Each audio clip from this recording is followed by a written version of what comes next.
In 1981, Jean Webb asked the families of St. Joseph Parish to make angels for the Christmas tree. It's like a reverent thing when we can enhance their Christmas for the parishioners. And since I was interested in projects of this nature, I said yes. I made an angel that was 8 by 8 feet. I was interested in pleating paper. So I found that if I pleated paper and crossed it at a 90-degree angle, that created a strong basic structure. Then on top of that, I did the detail work of the gown. I didn't know if it would stay up, but it worked. And we had it for 5 years. After a while, paper begins to age. And so after that, we went to fabric. In the next set of angels, we made 8. And that was made by a group of the church women. Those worked out well. They were in profile. They were partly fabric, partly paper, and again the paper began to age. So around 2000, I said to Jean, let's go 3-dimensional, having no idea what that meant. At first I had thought, let's make a cast of feathers, and because I've cast things, made molds and cast things, but that would have been too heavy and they would not have the look that we wanted. I learned how to sew in a freshman sewing class, and I liked sewing. So that is really the basis of all the feathers, which are double knit polyester fabric bonded to a backing to give it some form.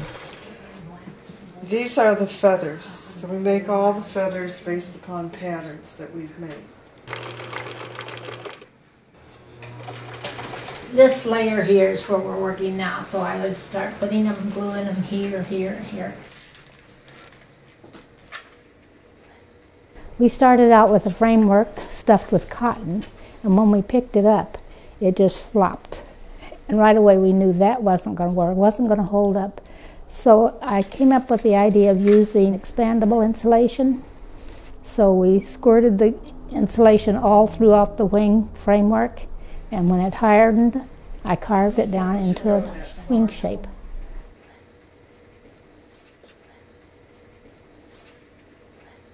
It's been great working in here.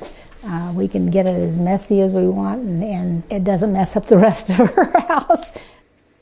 There are pulleys, and we hang an angel and work around it, try things out. That's important when you're doing something 3-dimensional. The slip cover is by I'm always trying to do it better.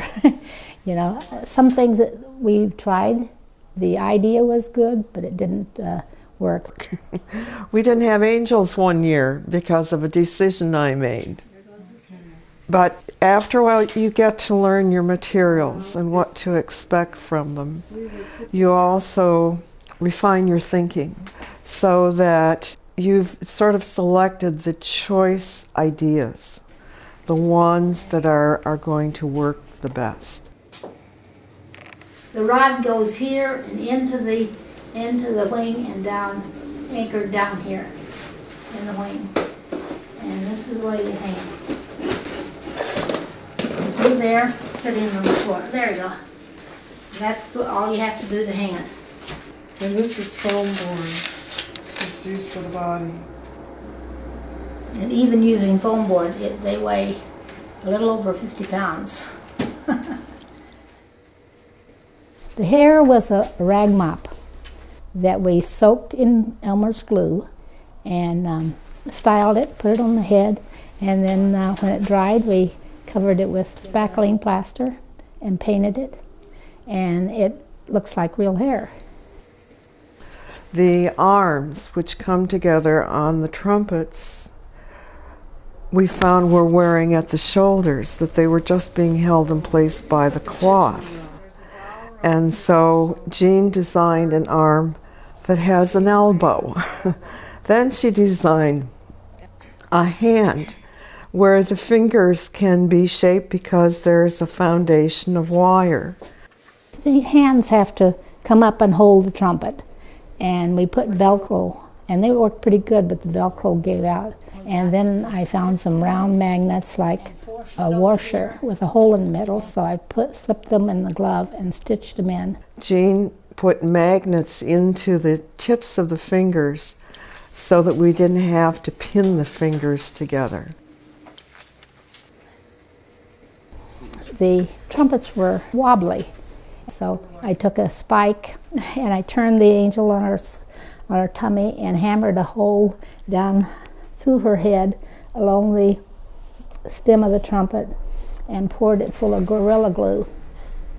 And Gorilla Glue expands when it dries, so it expanded inside the head, and now they're rock solid. They won't move.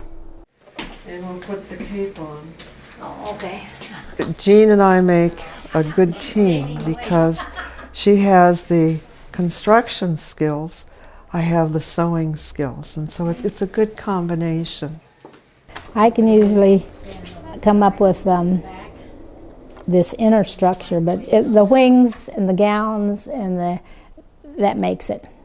It really does. Number one.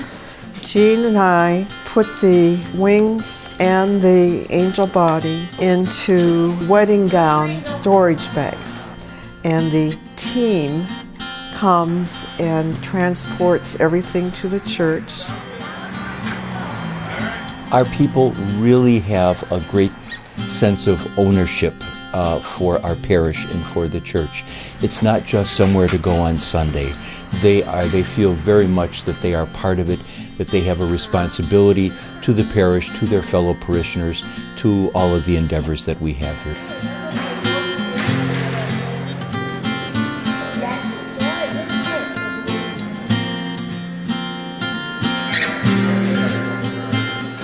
I'm always pleased when I see them up. It is a lot of hard work.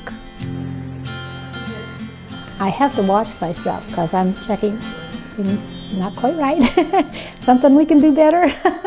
But it is really a good feeling of satisfaction to see them decorating the church at Christmas.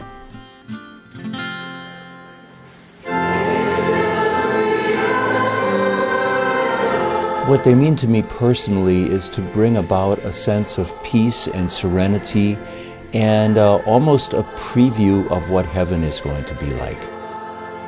They bring the spirit to the church and lighten it and bring joy. It just brings more Christmas spirit and stuff. I mean, just they're glorious looking and just the glory of Christmas. Oh, I think they look beautiful. They're really creative. Yeah, I really enjoy them because I think everybody has an angel watching over them. I'm very pleased with them, and I think they really give the feeling of Christmas something special. I'm happy to do it. I do it for our parishioners, and I also do it for the glory of God. That this is a way that we can say thank you for all the gifts that we receive.